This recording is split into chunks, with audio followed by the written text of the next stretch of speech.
ఈ పిల్లడు ఎక్కువ మాట్లాడుతున్నాడా?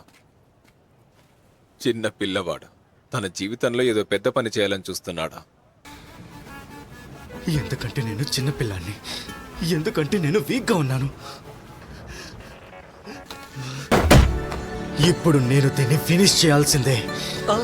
అంతా ఫినిష్ చేసేస్తాను, ఎవరిని వదిలిపెట్టను. నేను నిర్ణయించుకున్నాను, వాళ్ళని చంపేయాలనుకుంటున్నాను.